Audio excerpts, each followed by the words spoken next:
नमस्कार, सी24 तास मध्ये आपले स्वागत। एक नजर टाकूयात आजच्या ठळक घडामोडींवर। निंबोडी प्रकरणातील दोषींवर फौजदारी कारवाई केली जाईल, विश्वजित माने यांचं आश्वासन।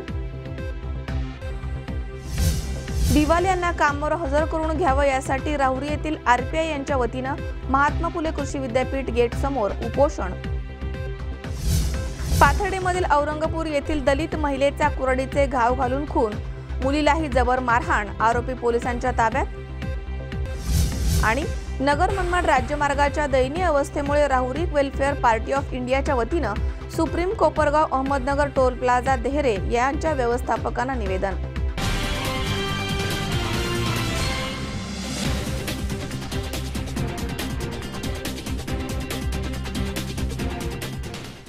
नवी क्षितिजे, नवी आशा, नवी आव्हाने, नवी दिशा। Shri Renuka Mata multistate cooperative urban credit society limited Ahmednagar, American banker असोसिएशनची मेंबरशिप मिळालेली एकमेव संस्था।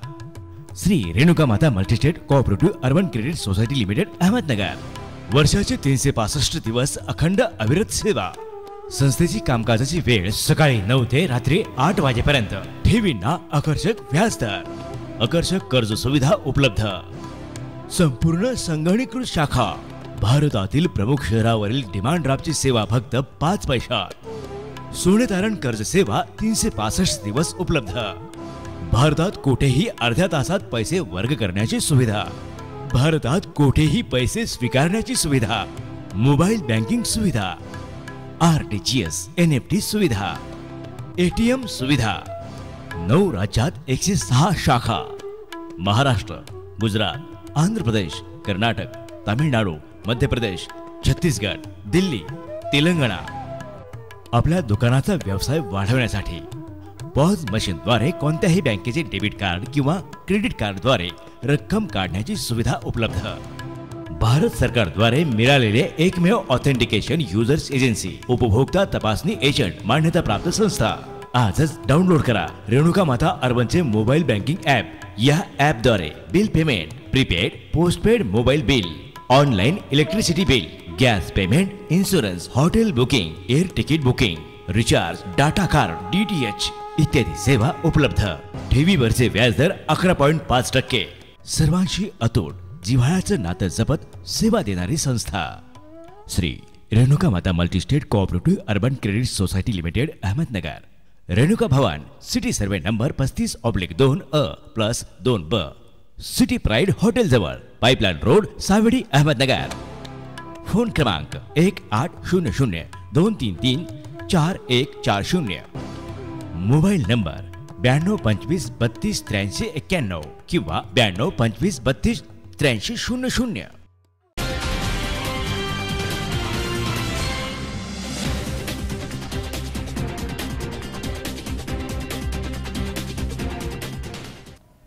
बातमीपत्रात आपलं स्वागत। पाहूया सविस्तर वृत्त। निंबोडीमध्ये दुर्घटनेनंतर गावावर शोककळा पसरली आहे।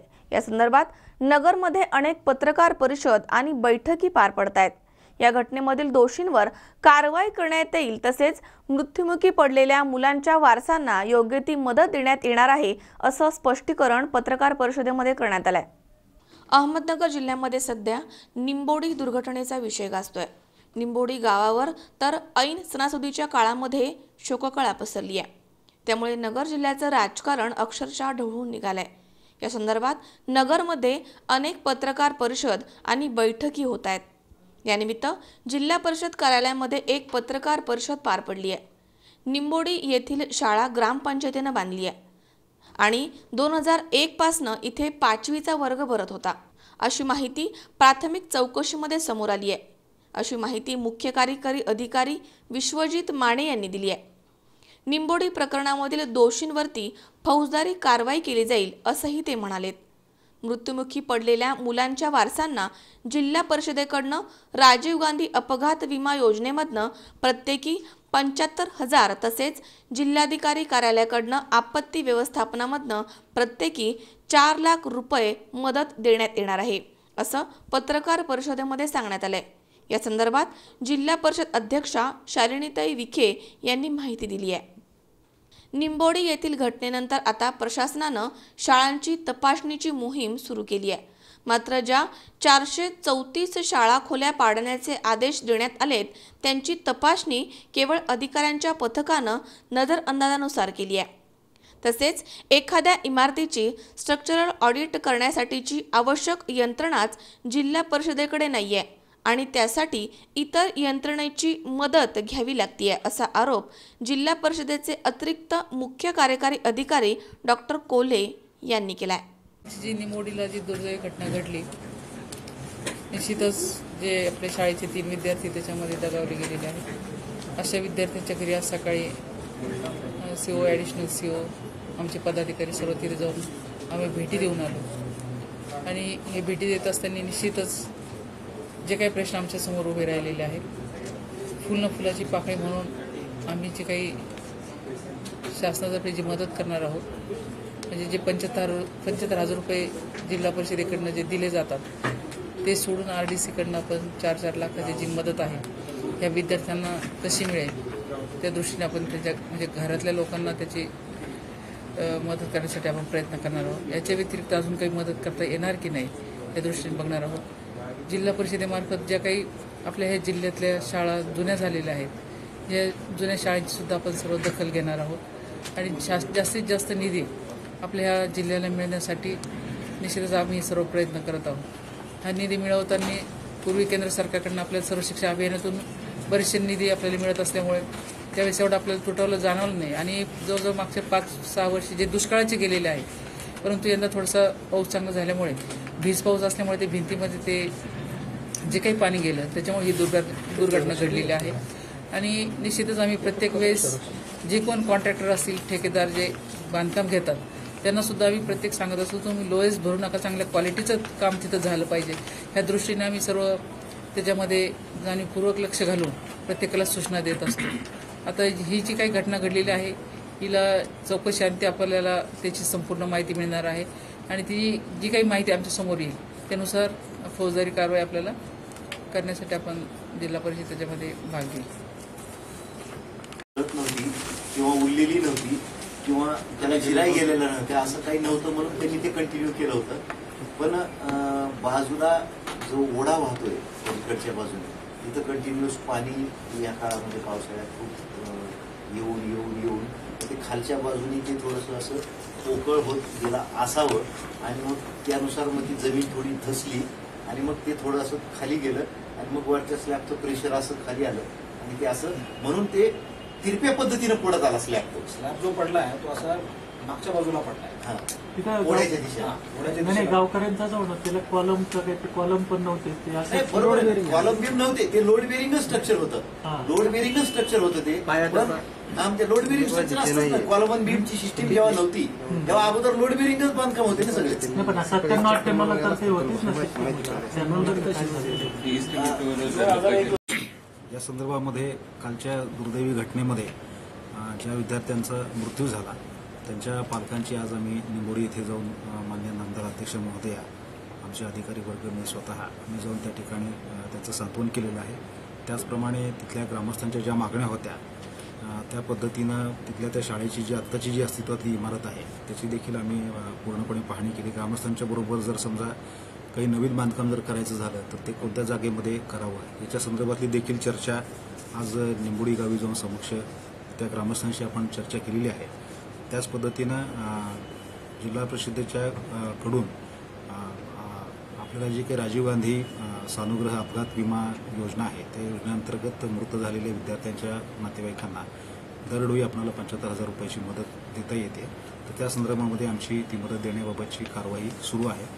तसंच मी जिल्हाधिकारी कार्यालयातल्या अधिकाऱ्यांशीही बोलणं केलेलं आहे आणि नैसर्गिक आपत्तीमधून त्यांना शासनाच्या स्थायी आदेशानुसार जी काही मदत देई असेल ती मदत देण्याबाबत त्यांच्या स्तरावरती त्यांच्या पातळीवरून प्रयत्न चालू आहे. त्याच पद्धतीनं जे बांधकाम खोलीचं पडलं होतं त्या बांधकामाचा एकंदरीत दर्जा कसा होता त्याच्या संदर्भामध्ये आपण ZP वर्ष जे आपले एक्झिक्युटिव्ह इंजिनियर आहेत त्याच्याकडून आपण तपासणीचं कामकाज सुरू केलेलं आहे. त्याच पद्धतीनं हे कामकाज जे झालेलं होतं ते कोणत्या काळामध्ये झालं होतं, केव्हा सुरू झालं, केव्हा संपलं, कोणत्या योजनेमधून कोणी हे कामकाज केलं आणि त्या काळामध्ये कोण कोण कार्यरत होते ही सर्व आपण माहिती संकलित केलेली आहे. आता आपण फक्त झडपी वर्षचे जे एक्झिक्युटिव्ह इंजिनियर आहेत त्यांचा जो अहवाल आहे या संदर्भात त्या अहवालासाठी आपण प्रतीक्षा करतोय. तो लवकरात लवकर त्यांचा अहवाल येईल आणि त्यानंतर मग जे दोषी कर्मचारी किंवा हे आढळतील त्यांच्यावरती आपल्याला कठोर स्वरूपाची कारवाई आम्ही करणार आहोत.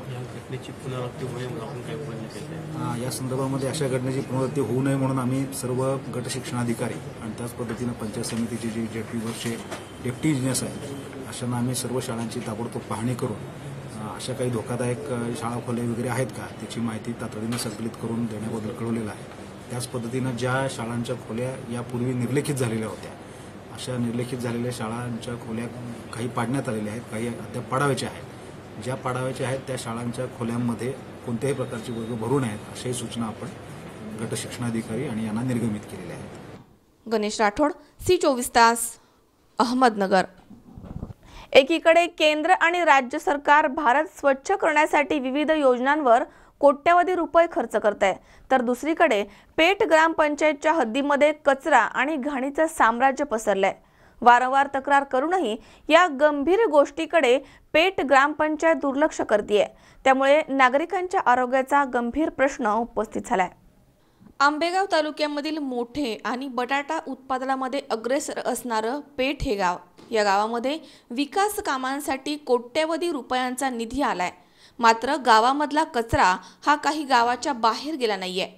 प्राथमिक आरोग्य केंद्र, जिल्हा परिषद शाळा आणि पूर्वी वापरामध्ये असणारी सार्वजनिक विहीर यांच्या जवळच असणारा हा कचरा आणि घाण ग्रामपंचायतीला दिसत नाहीये का, असा सवाल ग्रामस्थांनी उपस्थित केलाय. आपण पाहतो की या ठिकाणी गावची कचरकुंडी त्याची कधी साफसफाई होत नाही आणि ह्या साफसफाई झाल्यानं नसल्या कारणाने सगळा कचरा विहिरीत टाकला जातो. विहिरीत टाकल्यानंतर ह्या बॅक साईडला गावचं प्राथमिक आरोग्य केंद्र आहे. त्या केंद्रामध्ये साईडला एका साईडला बोर त्यांनी पाण्याची व्यवस्था केलेली आहे त्यांच्यासाठी. तर ह्या विहिरीचं पाणी अशुद्ध झाल्यामुळे सगळं पाणी त्या सर्क्युलेशन होऊन त्या बोरमध्ये जातं आणि तेच पाणी गावच्या रुग्णांसाठी गावचे जे रुग्ण हे होतात, लोक आजारी पडतात त्यांच्यासाठी त्या पाण्याचा वापर केला जातो. तर आमची एवढीच इच्छा आहे की जे कमीत कमी जे अशुद्ध पाणी आहे ना त्याचं काहीतरी म्हणजे ते शुद्धीकरण किंवा त्याची साफसफाई झाली पाहिजे, एवढंच आमचं मुद्दा आहे. येथे असणाऱ्या विहिरीमध्ये काठोकाठ पाणी भरलंय. मात्र शेजारीच असणाऱ्या ड्रेनेज लाईनचं पाणी या विहिरीमध्ये जात आहे, त्यामुळे तिचा वापर बंद करण्यात आलाय. या ठिकाणी आरोग्य केंद्राची इमारत असल्यानं या कचऱ्याच्या दुर्गंधीचा त्रास येथील रुग्णांना सहन करावा लागतोय. बापट साहेबांनी भरपूर निधी दिला पण त्याचा योग्य वापर झालेला नाही. तर त्याचा योग्य वापर होऊन जी दुरुस्तीत कामं झालेली ती योग्य वेळेत पूर्ण व्हावी अशी आमची नंबर विनंती आहे. या सर्व प्रकाराबाबत पेठ ग्रामपंचायत मात्र डोळ्यावर पट्टी बांधून झोपेचं सोंग घेतेय. ग्रामस्थांनी अनेक वेळा तक्रार करून देखील ग्रामपंचायत प्रशासन कोणतीच कारवाई करत नाहीये. पुणे जिल्हा नियोजन समितीचे सदस्य आणि भारतीय जनता पार्टीचे जिल्हा उपाध्यक्ष भानुदास नाना काळे यांनी पंचायत समिती कार्यालयामध्ये या प्रकरणी निवेदन देऊनही अद्याप कोणतीच कारवाई झाली नाहीये. हा कचरा लवकरात लवकर काढून येथील स्वच्छता करण्यात यावी, अन्यथा आम्ही उग्र आंदोलन करू असा निर्वाणीचा इशारा ग्रामस्थांनी दिलाय. विहीर साफ करण्यासाठी जवळजवळ ग्रामपंचायतमध्ये आपल्या गावठाणातील 250 लोकांसमोर बोलून त्या 250 जणांच्या आम्ही सह्या घेतलेल्या आहेत आणि त्या आमच्या अर्जासोबत त्या सह्या जोडलेल्या आहेत आणि आम्ही ग्रामपंचायतीत त्या अर्ज आणि सह्या या दोन्ही दिलेल्या आहेत. त्याच्यावर वारंवार आम्ही ग्रामपंचायत जाऊन त्याची काही दखल घेतलेली जात नाही आहे. त्याच्यावर लवकरात लवकर अंमलबजावणी व्हावी आणि त्याचबरोबर आम्ही बचत गटाच्या पण महिलांच्या सह्या दिलेल्या आहेत विहीर स्वच्छता करण्याबाबत, ते पण आम्ही त्या अर्जाला जोडलेले आहेत. अमोल जाधव, C24 तास, मंचर. राहुरी शहरातील मानाचा गणपती असलेल्या आझाद मंडळ ट्रस्टच्या मार्कंडेयची शिवभक्ती या हलत्या देखाव्याचं उद्घाटन नगराध्यक्ष तसेच मान्यवरांच्या उपस्थितीमध्ये संपन्न झालंय. हा हलता देखावा पाहण्यासाठी नागरिकांनी प्रचंड गर्दी केली आहे. राहुरी शहरातील मानाचा गणपती असलेल्या आझाद मंडळ ट्रस्टच्या मार्कंडेयाची शिवभक्ती या हलत्या देखावाचं उद्घाटन राहुरी नगर परिषदेचे नगराध्यक्ष पार्कदादा तनपुरे तसेच माजी नगराध्यक्ष अनिल कासार, राहुल भैया शेठे, गजानन सातबाई, गुड्डू उदावंत, तसेच आझाद मंडळ ट्रस्टचे अध्यक्ष ज्येष्ठ नागरिक अशोक शेजूळ यांच्या प्रमुख उपस्थितीमध्ये झालाय। प्राचीन काळी एका गरीब कष्टकरी जोडप्याला शिव आराधना केल्यामुळे एक अल्पायुषी पुत्र प्राप्त झाला होता। त्या बालकाचं नाव मार्कंडेय असं ठेवण्यात आलं। मुलाचं आयुष्य अल्प असल्यानं त्याचे वडील सतत दुःखी असत। मार्कंडेयानं एक दिवस आई वडिलांच्या दुःखाचं कारण जाणून घेतलं। आईच्या आदेशानं मार्कंडेयानं शिव आराधना सुरू केली। काही वर्ष गेल्यानंतर त्याच्या आयुष्याची वेळ संपली। त्यावेळी यमराजानं मार्कंडेयाचे प्राण हरण करून आणण्याचे आदेश आपल्या सेवकांना दिले। त्यावेळी मार्कंडेय शिवपिंडीसमोर शिवभक्तीमध्ये लीन होता। त्यामुळे यमराजाच्या सेवकांना मार्कंडेयाचे प्राण हरण करण्यामध्ये अपयश आलं। याचा राग आल्यामुळे यमराजांनी स्वतः मृत्यूपाश मार्कंडेयाच्या भोवती फेकला।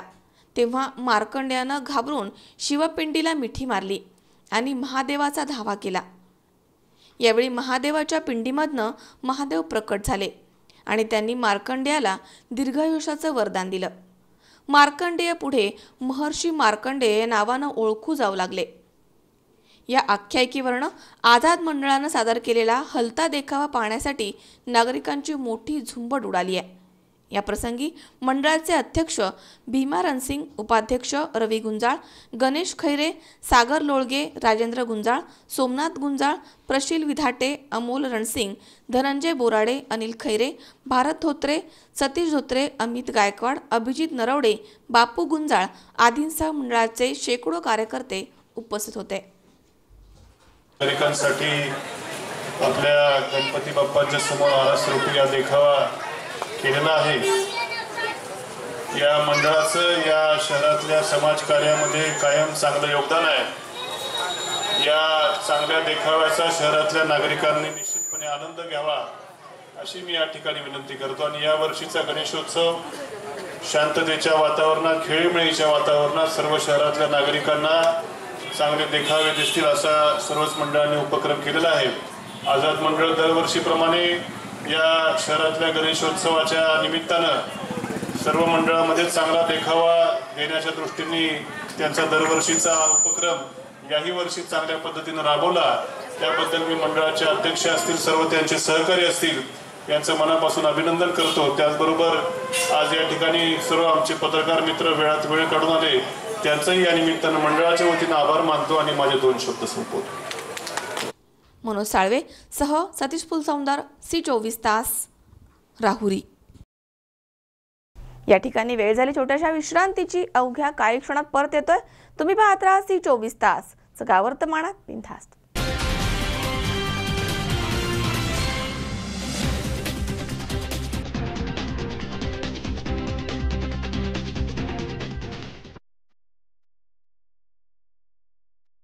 फर्निचर जेव्हा तयार होतं तेव्हा ते बनतं एका सुंदर संकल्पनेतून।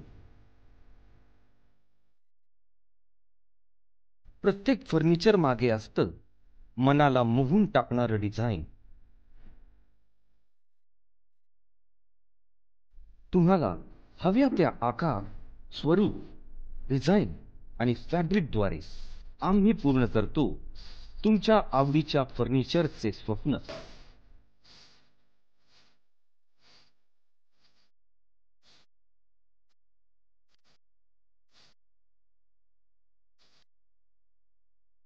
स्वप्न पहा तुम्ही, ते साकार करू आम्ही। आम्ही आहो जोगीराज फर्निचर, फर्निचर विश्वातील मराठी पाऊल। आमच्या शाखा राहुरी, राहता, सोने, सुपा, कोपरगाव आणि अहमदनगर। ग्राहक सेवा क्रमांक 9673 50 0001।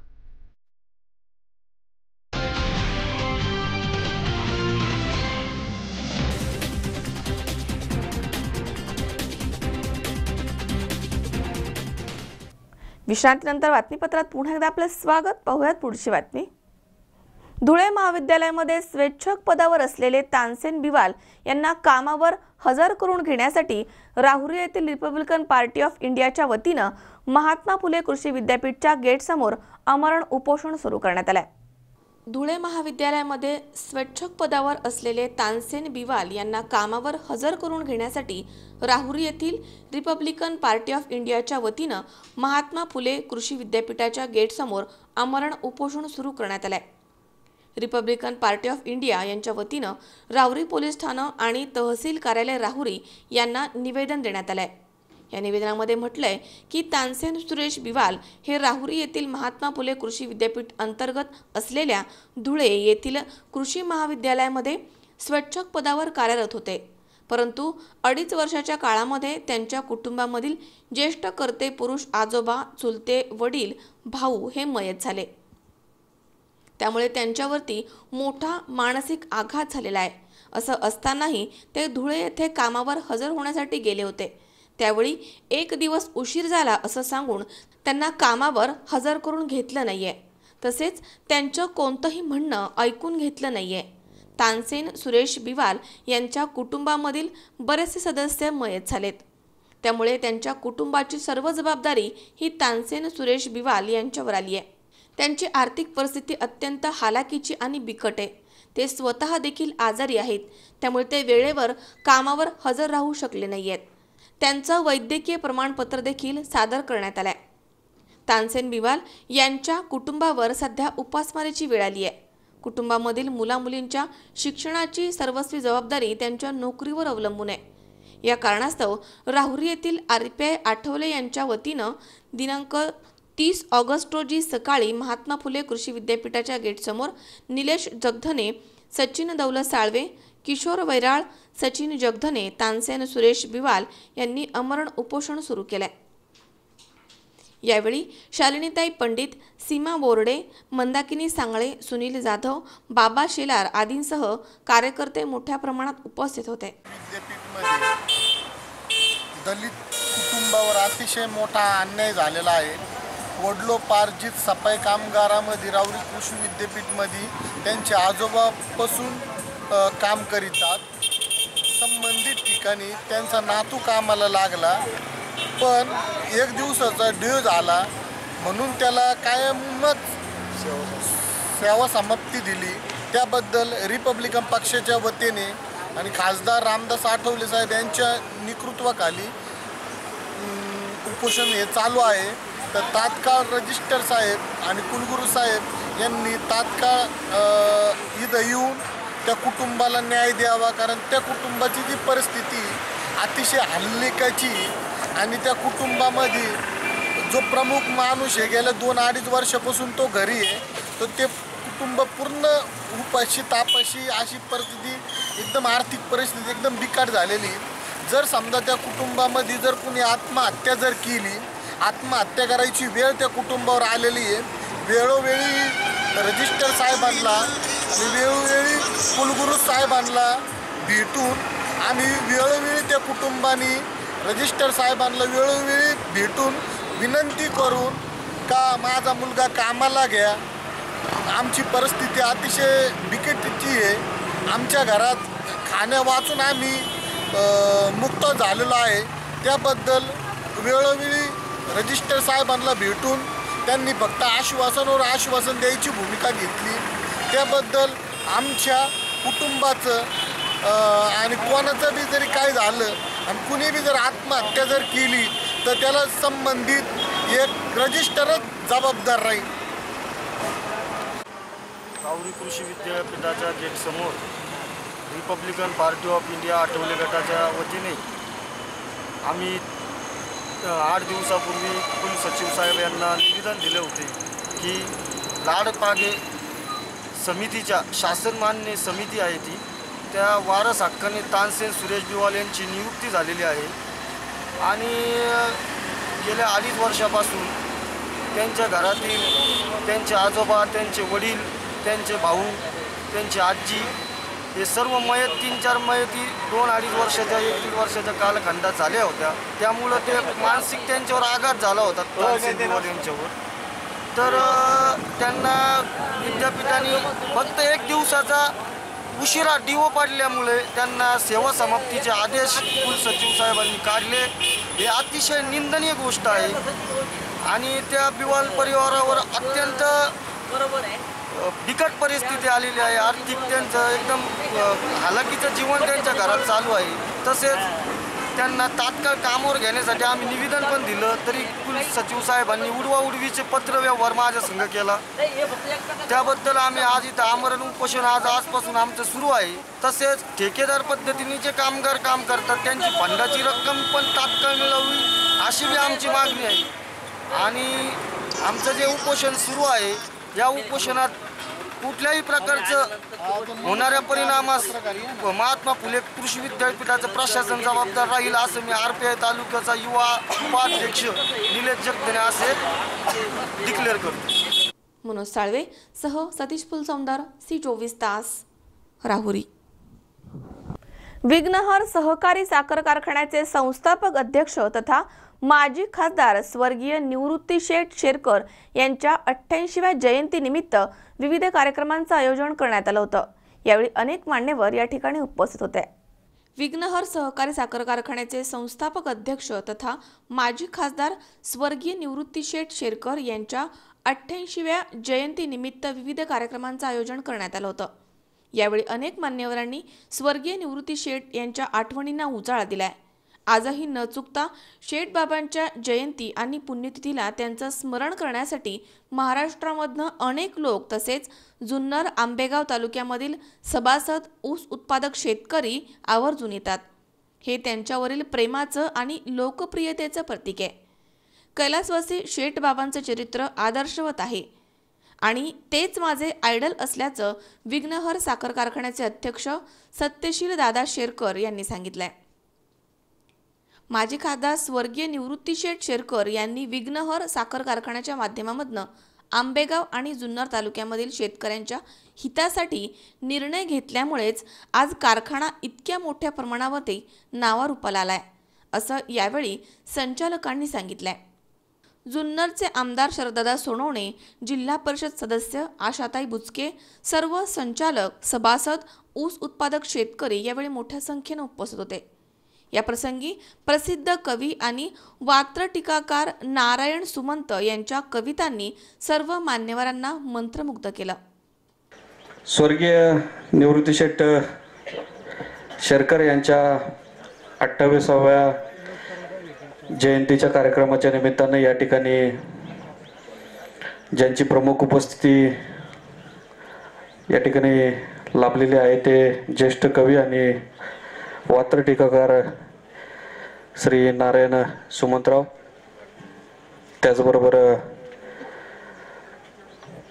भरतराव दौंडकर, अरुण पवार, नारायणपुरी, लता आईवळे, शिवाजीराव चाळक आणि व्यासपीठावर उपस्थित असलेले सर्व मान्यवर मंडळी, विठ्ठलबाबा मांडे, संजय शेठ काळे असतील, सर्व तान्हे शेठ असतील, विघ्नहर कारखान्याचे व्हाईस चेअरमन अशोक शेठ गोलप, सर्व संचालक मंडळी, विविध क्षेत्रातून आलेले सर्व ग्रामस्थ मंडळी, अनेक संस्थांचे पदाधिकारी, सरपंच, उपसरपंच, सर्व ग्रामपंचायत सदस्य. खरं तर शेठबाबांची जयंती आणि पुण्यतिथी दरवर्षी आपण या निमित्ताने या ठिकाणी साजरा करत असतो आणि खरं तर शेठबाबांचं स्मरण व्हावं आणि त्या स्मरणातून एक चांगल्या प्रकारची ऊर्जा निर्माण व्हावी आणि या ऊर्जेतून आपण आपली वाटचाल अखंडपणाने विघ्नहरची धुरा असेल किंवा आपलं जीवनमान त्यांच्याप्रमाणे चालू ठेवावं या निमित्तानं कार्यक्रमाचं आयोजन करत असतो. आज जयंतीच्या कार्यक्रमाच्या निमित्तानं आपण सर्व मंडळी या निमित्ताने या ठिकाणी उपस्थित राहिलेला आहे. जुन्नर तालुक्याचे आमदार आपला माणूस शरददादा सोनवणे यांची उपस्थिती या निमित्ताने या ठिकाणी लाभलेली आहे. दादांनी मी विनंती करतो का आपण पुढे येऊन स्टेजवर स्थानापन्न व्हावं. खरं तर सुमंत महाराजांच्या अनेक दिवसापासून कार्यक्रम आयोजन करण्याचं मानस या निमित्तानं सर्व शेरकर परिवाराचा होता आणि त्या निमित्तानं खरं तर या कार्यक्रमाचं आयोजन केलेलं आहे. आपण या कार्यक्रमाच्या निमित्तानं सर्व मान्यवर मंडळी उपस्थित राहिले त्याबद्दल आपल्या सगळ्यांना धन्यवाद देतो आणि आमच्या परिवारातील नंदूकाका असतील, आमचं शेरकर परिवार असेल, या परिवाराच्या वतीनं आपण सगळ्यांचं सहर्ष स्वागत करतो. धन्यवाद. विजय विठ्ठल भोर, राहणार हिवरे बुद्रुक, तालुका जुन्नर, जिल्हा पुणे. मी या तालुक्यात लहानपणापासून वावरत असताना या जुन्नर आंबेगाव तालुक्यात व्यापारी प्रवृत्तीचे अनेक जिद्दीचे कार्यकर्ते आहेत.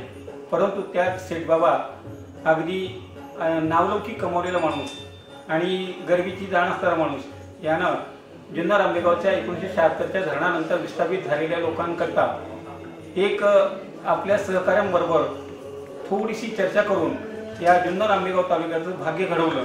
त्यावेळची परिस्थिती आणि आत्ताची परिस्थिती प्रत्येकाच्या घरामध्ये आज 4 चाकी नांदते ती केवळ बाबांच्या या कर्तृत्वगारीच्या जोरावरच आहे. याचं कारण असं आहे की विस्थापित झाल्यानंतर काय करायचं काय नाही याचा सामान्य जनतेला पडलेला प्रश्न आणि आवाक्याबाहेर गेलेली परिस्थिती. तर त्या टायमाला बाबांनी या विघ्नाची स्थापना करून सगळ्यात नावलौकिक मला आणि गोरगरीब जनतेचे प्रपंचच नव्हे तर त्यांच्या प्रगतीचा विकासाच्या दृष्टीने फार मोलाची मौलिक कामगिरी केली. याबद्दल कोणाचंही दुमत असण्याचं कारण नाही, असा भाग्यविधाता शोधून सापडले नाही. यामध्ये त्यांनी जो विचार केला आणि त्यांच्याच पायावर पाय देऊन आज अण्णा पण चालले आणि या विघ्नाचा कार्यक्रम जागतिक लेवलला गेला. ही एक कौतुकास्पद बाब आहे. अमोल जाधव, C24 तास, आंबेगाव. आंबेगाव तालुक्यामध्ये गौरी गणपतीचा उत्सव मोठ्या उत्साहात संपन्न झालाय. माहेरवाशींनी या गौराईंचं मोठ्या उत्साहात स्वागत करून फराळ, मिष्टान्नाचं जेवण, हळदी कुंकू असा सर्व थाटबाट करून मोठ्या उत्साहात तिसऱ्या दिवशी तिचं विसर्जन केलं जातं. राजगुरुनगर येथील भूमी अभिलेख कार्यालय आता पुन्हा एकदा चर्चेत आलंय. येथील कर्मचाऱ्यांवर अँटी करप्शननं कारवाई केली आहे. भूकर मापक राजकुमार मुंडे आणि एजंट राजेंद्र कांबळे यांना 25,000 रुपयांची लाच घेताना रंगेहात पकडण्यात आलाय. उपअधीक्षक भूमी अभिलेख कार्यालय येथील कर्मचाऱ्यांवरती अँटी करप्शनची कारवाई झाली आहे. भूकर मापक राजकुमार मुंडे आणि एजंट राजेंद्र कांबळे यांना 25,000 रोख रुपये घेताना रंगेहात अटक करण्यात आली आहे. या अगोदर देखील आर्थिक देवाणघेवाणीच्या बाबतीमध्ये चर्चेत असलेलं राजगुरुनगर येथील भूमी अभिलेख कार्यालय आता पुन्हा एकदा चर्चेत आलंय. याच कार्यालयामधील मुलानी नावाच्या कर्मचाऱ्याला 6 एप्रिल 2017 रोजी अशाच कारवाईमध्ये रंगेहात पकडलं होतं. मोजणीसाठी 45,000 रुपयांची लाच देण्याचं ठरलं होतं. त्यानंतर त्यापैकी 25,000 रुपये घेत असताना ACBनं दोघांना रंगेहात पकडलं होतं. ACBचे अधीक्षक संदीप दिवान, उपविभागीय पोलीस अधिकारी अशोक शिर्के आणि राजेंद्र चव्हाण यांच्या पथकानं ही कारवाई केली आहे. निलेश आंधळे, C24 तास, राजगुरुनगर. या ठिकाणी पुन्हा एकदा वेळ झाली छोट्याशा विश्रांतीची. अवघ्या काही क्षणात परत येतोय. तुम्ही पाहत राहा C24 तास, जगा वर्तमानात बिनधास्त.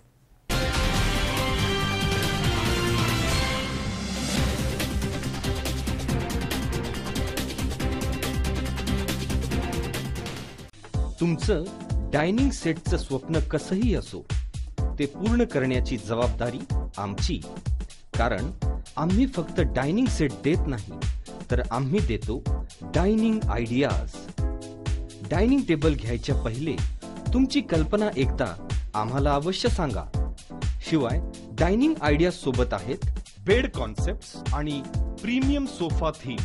फर्निचरचे स्वप्न पाहत तुम्ही, ते साकार करू आम्ही. योगीराज फर्निचर, फर्निचर विश्वातील मराठी पाऊल. आमच्या शाखा राहुरी, राहता, सोनई, सुपा, कोपरगाव आणि अहमदनगर. ग्राहक सेवा क्रमांक 9673 50 0001.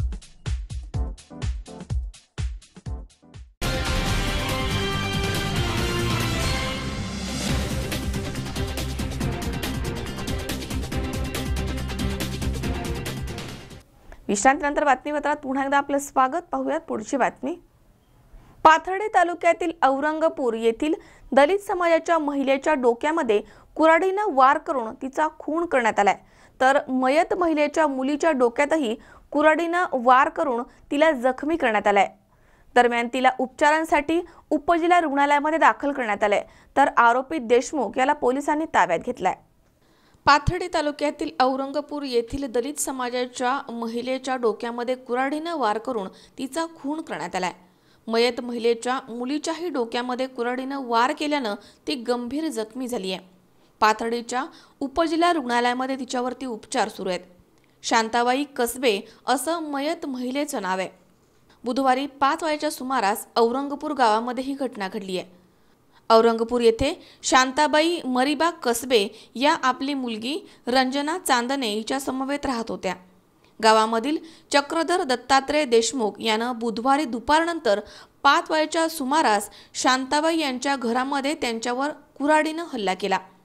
कुऱ्हाडीचा वार डोक्यामध्ये लागल्यानं शांताबाई कसबे जागेवरच गतप्राण झाल्या।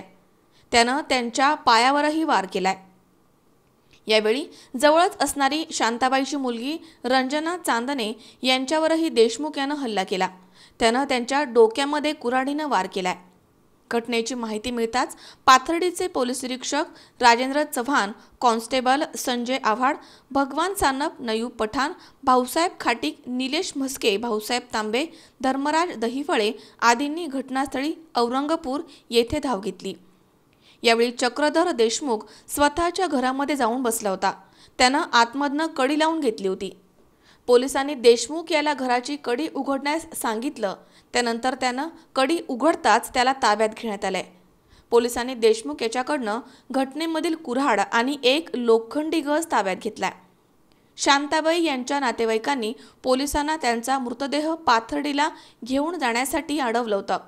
शांताबाई यांचे शेवगाव येथील नातेवाईक येऊपर्यंत मृतदेह हलवू नका अशी भूमिका गावामधील नातेवाईकांनी घेतल्यामुळे काही वेळ तणावाचं वातावरण निर्माण झालं होतं। शांताबाई यांचा मृतदेह रात्री उशिरा पाथर्डीच्या उपजिल्हा रुग्णालयामध्ये शवविच्छेदनासाठी आणण्यात आला। या संदर्भात पोलीस स्टेशनमध्ये गुन्हा नोंदवण्यात आलाय। चक्रधर देशमुख यांच्यावर गावामधील लोक प्रचंड चिडले होते। पोलिसांनी देशमुख याला ग्रामस्थांच्या ताब्यात द्यावं अशी मागणी ग्रामस्थांनी केली होती। पोलिसांनी तातडीनं देशमुख याला पोलीस ठाण्यामध्ये आणल्यामुळे पुढील अनर्थ टळलाय। दरम्यान गुरुवारी कोरडगाव बंद ठेवण्यात आलं होतं।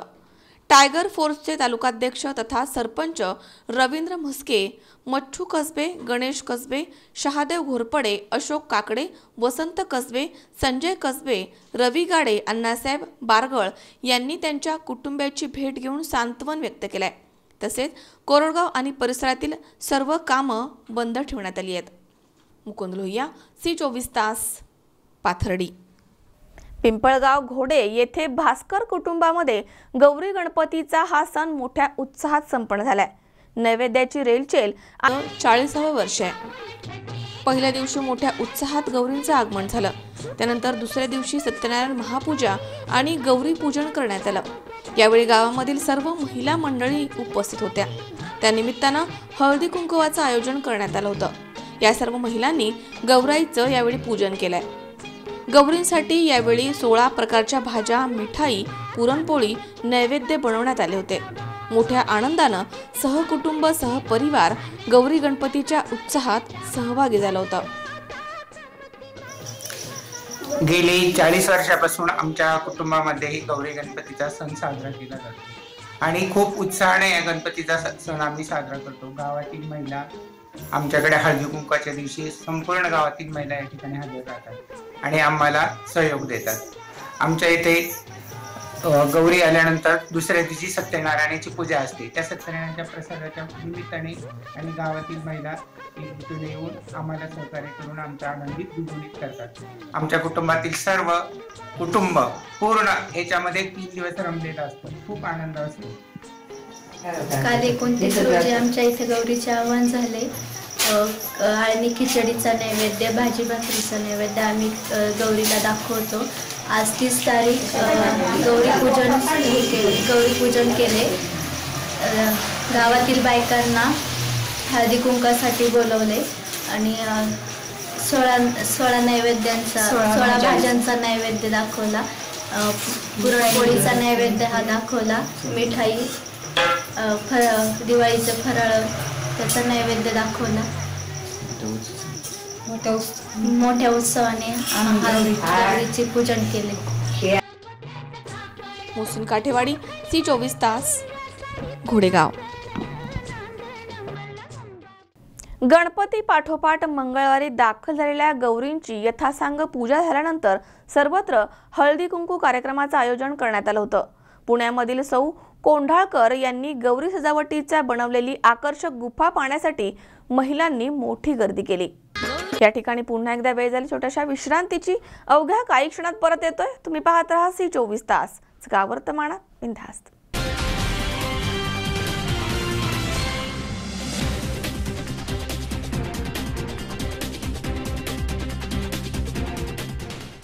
नवी क्षितिजे, नवी आशा, नवी आव्हाने, नवी दिशा. Shri Renuka Mata multistate cooperative urban credit society limited, Ahmednagar. American banker असोसिएशनची मेंबरशिप मिळालेली एकमेव संस्था. Shri Renuka Mata multistate cooperative urban credit society limited, Ahmednagar. वर्षाचे 365 दिवस अखंड अविरत सेवा. संस्थेची कामकाजाची वेळ सकाळी 9 ते रात्री 8 वाजेपर्यंत. ठेवींना आकर्षक व्याजदर, आकर्षक कर्ज सुविधा उपलब्ध. संपूर्ण संगणकीकृत शाखा. भारतातील प्रमुख शहरावरील डिमांड ड्राफ्टची सेवा फक्त 5 पैशात. सोने तारण कर्ज सेवा 365 दिवस उपलब्ध. भारतात कुठेही अर्ध्या तासात पैसे वर्ग करण्याची सुविधा. भारतात कुठेही पैसे स्वीकारण्याची सुविधा. मोबाईल बँकिंग सुविधा, RTGS, NFT सुविधा, ATM सुविधा. 9 राज्यात 106 शाखा. महाराष्ट्र, गुजरात, आंध्र प्रदेश, कर्नाटक, तामिळनाडू, मध्य प्रदेश, छत्तीसगड, दिल्ली, तेलंगणा. आपल्या दुकानाचा व्यवसाय वाढवण्यासाठी पॉज मशीनद्वारे कोणत्याही बँकेचे डेबिट कार्ड किंवा क्रेडिट कार्डद्वारे रक्कम काढण्याची सुविधा उपलब्ध. भारत सरकारद्वारे मिळालेले एकमेव ऑथेंटिकेशन युजर्स एजन्सी, उपभोक्ता तपासणी एजंट मान्यता प्राप्त संस्था. आजच डाउनलोड करा रेणुका माता अर्बनचे मोबाईल बँकिंग ॲप. या ॲपद्वारे bill payment, prepaid, postpaid mobile bill, online electricity bill, gas payment, insurance, hotel booking, air ticket booking, recharge, data card, DTH इत्यादी सेवा उपलब्ध. ठेवीवरचे व्याजदर 11.5%. सर्वांशी अतूट जिव्हाळ्याचं नातं जपत सेवा देणारी संस्था. Shri Renuka Mata multistate cooperative urban credit society limited, Ahmednagar. Renuka Bhavan, city survey number 35/2A+2B, city pride hotel जवळ, pipeline road, Savedi, Ahmednagar. Phone क्रमांक 1800-233-4140. मोबाईल नंबर 9225328391 किंवा 9225328300.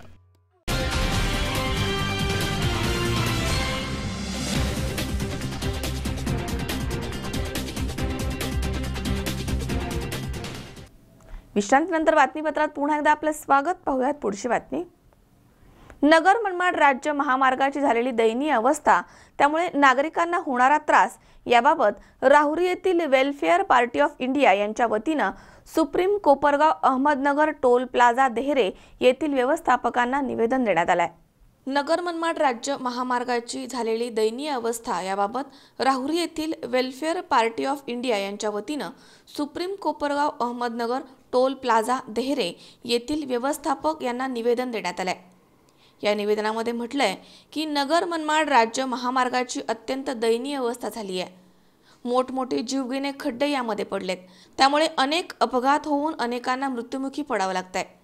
शासनाच्या दुर्लक्षितपणामुळे नागरिक शासकीय सुविधांपासून वंचित राहत आहेत.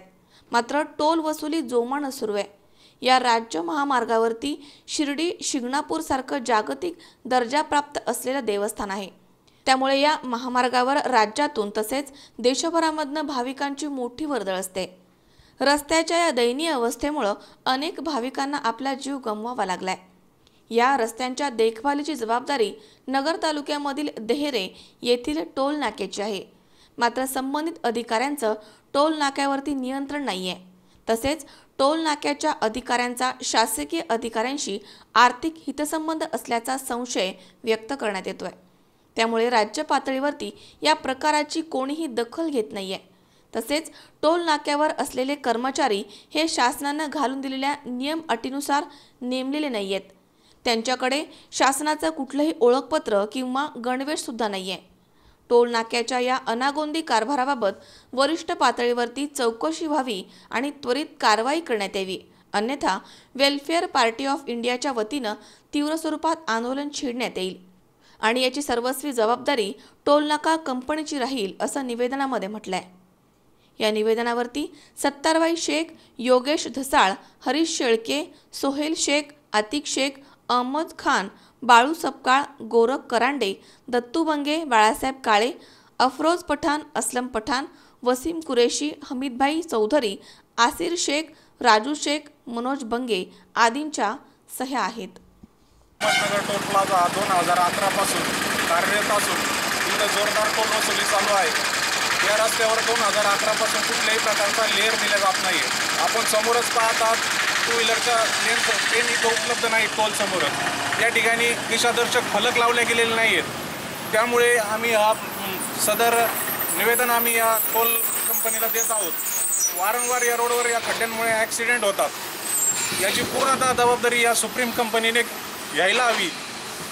नगर मनमाड रोड अतिशय दुरस्त अवस्थेत असून या ठिकाणी अनेकदा ॲक्सिडेंट होतात, लोक मृत्यू पावतात आणि या टोलचा वसूल देखील चालू आहे. परंतु टोल संदर्भात असणारे सुविधा शासनाने दिलेले GRचे अटी नियम शर्तीच्या कुठल्याही प्रकारचे इथं पालन केले जात नाही.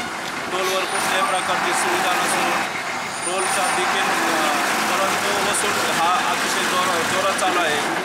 या ठिकाणी टोलची वसुली पठाणी पद्धतीत केल्या जाते. टोलवर कुठल्याही प्रकारे कर्मचाऱ्याला गणवेश नाही, ID कार्ड नाही किंवा त्यांचे कुठले पडताळणी जे चारित्र्य पडताळणी जे कार्ड हे नाही यांच्याकडं.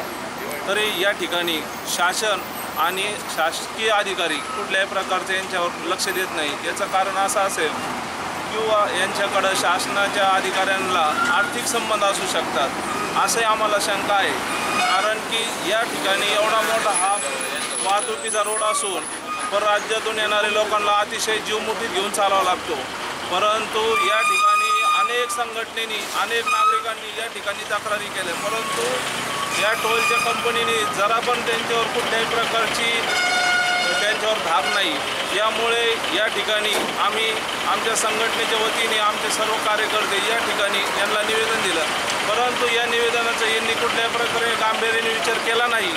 तर यापुढे तीव्र स्वरूपाचं आंदोलन आझाद मैदान मुंबई या ठिकाणी करण्यात येईल आणि याला सक्त जबाबदारी प्रशासनावर राहील. तरी या आमच्या निवेदनाचा यांनी लवकरात लवकर कारवाई करून निवेदनावर आम्हाला त्या कारवाईचा अहवाल मिळावा अशी आमची सर्व संघटनेच्या वतीने मागणी आहे. कंपनीला निवेदन देण्यासाठी आलो. हजारो लोकांनी या ठिकाणी येऊन निवेदन दिलं, आंदोलन केलं, सगळ्या गोष्टी केल्या. या कंपनीने आपली मनमाई टोल वसुली चालू केलेली आहे. याची आम्ही शासनालाही चौकशी लावलेली आहे. शासकीय स्तरावरून आम्हाला सांगण्यात आलं की 3-10 तुमची चौकशी पूर्ण करून दिली जाईल. जर दिली नाही तर आम्ही आझाद मैदान मुंबईवर आमरण उपोषणात बसणार आहे. व दुसरा विषय असा की ही टोल वसुली कुठल्याही नियमाच्या व्यतिरिक्त चालती. शासन यांना टोल वसुलीची मुदतवाढ कुठल्या नियमाने देते हेही आम्हाला कळत नाही.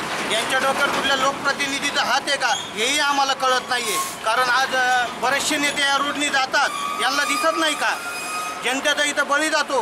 कंपनीला आम्ही तक्रार घेण्यात आल्यावर आम्हालाही दमबाजी केली जाते. याचा शासनाने गांभीर्याने विचार करावा एवढीच आमची विनंती आहे. आमच्या कुठल्याही आमच्या कार्यकर्त्याला धमकी दिली जाते, दमबाजी केली जाते. नेमकं याची शासनाने तात्काळ दखल घ्यावी व कुठल्याही लोकप्रतिनिधींनी जर आमच्यावर दबाव टाकला तर आपण आमच्या जनतेसमोर त्यांचे आम्ही जाहीरपणे नाव सांगितलं जाईल. आणि आमच्या उपोषणात जर कुठल्या लोकप्रतिनिधींनी पाठिंबा दिला तर आम्ही समजू का लोकप्रतिनिधीची इच्छाही आहे का हे रस्ता व्हावा, जनतेची काळजी आहे. आणि जो लोकप्रतिनिधीने आम्हाला पाठिंबा देणार नाही त्या जनतेने समजून घ्यायचं यांना रस्ता व्हावा का सुप्रीमचं यांचं काही साठलोट आहे हे यांनीच ठरावं याच्यावर शासनाने. आणि दुसरी गोष्ट, कालच आम्हाला अभियंता सार्वजनिक बांधकाम विभागाचे अभियंता भोसले साहेब यांनी आम्हाला तोंडी आश्वासन दिलेलं आहे, उडवाउडीचे उत्तरं दिलेले आहे. आणि ज्या कंपनीमध्ये कोण इथं असतं ज्यांचे कोणते अधिकारी उपलब्ध नाही, कुठली जी मॅडम आहे त्यांची आम्हाला तक्रार करायची आहे तर ती आम्हाला पोलिसांची धमकी दिली जाते. आमच्या कार्यकर्त्यांना तक्रार लिहायला आल्यावर कामगारही आपलं धमकी देतात, कॅमेऱ्याच्या बाहेर नेऊन आम्हाला धमकी देतात. याच्यावर शासनाने दखल घ्यावी आणि कोणत्या नियमाच्या आधारे तुम्ही यांना टोल वसुलीची मुदतवाढ देता याची माहिती लवकरच चौकशी द्यावी. नाहीतर आम्ही 3/10ला मुंबईमध्ये आझाद मैदानावर आमरण उपोषणात बसलेला आहे. यासाठी आम्ही राज्यपाल साहेब, मुख्यमंत्री साहेब, बांधकाम मंत्री, विरोधी पक्षनेते साहेब यांना सगळ्यांना आम्ही चौकशीची प्रत पाठवलेली आहे. शासनाने तात्काळ याची दखल घ्यावी व टोल वसुली तात्काळ बंद करावी. जोपर्यंत काम होत नाही तोपर्यंत या सुप्रीम कंपनीवर तात्काळ टोल वसुली बंद करून जनतेची व शासनाची फसवणूक केल्याबद्दल गुन्हा दाखल करावा चौकशी. आणि या चौकशीमध्ये जर कुठलेही सार्वजनिक बांधकाम विभागाचे अधिकारी दोषी आढळले तर यांचंही तात्काळ निलंबन करण्यात यावं. आणि तिसरा मुद्दा असा आहे आमचा, जर टोल कंपनी सक्षमपणे इथला टोल चालू शकत नाही तर यांचा फेज 2चा टोल बाबळेश्वरमध्ये शासनाने कशाच्या आधारे जनतेची विचारपूस करून यांना परवानगी देण्यात यावी अशी माझी एवढीच विनंती आहे. मनोज साळवे सह सतीश फुलसौंदर, C24 तास, राहुरी. पुन्हा एकदा पाहूयात काही ठळक घडामोडी. निंबोडी प्रकरणातील दोषींवर फौजदारी कारवाई केली जाईल, विश्वजित माने यांचं आश्वासन. दिवाल यांना कामावर हजर करून घ्यावं यासाठी राहुरी येथील RPI यांच्या वतीनं महात्मा फुले कृषी विद्यापीठ गेट समोर उपोषण. पाथर्डीमधील औरंगपूर येथील दलित महिलेचा कुऱ्हाडीचे घाव घालून खून, मुलीलाही जबर मारहाण, आरोपी पोलिसांच्या ताब्यात. आणि नगर मनमाड राज्यमार्गाच्या दयनीय अवस्थेमुळे राहुरी वेलफेअर पार्टी ऑफ इंडियाच्या वतीनं Supreme Kopargaon Ahmednagar toll plaza Dehare यांच्या व्यवस्थापकांना निवेदन.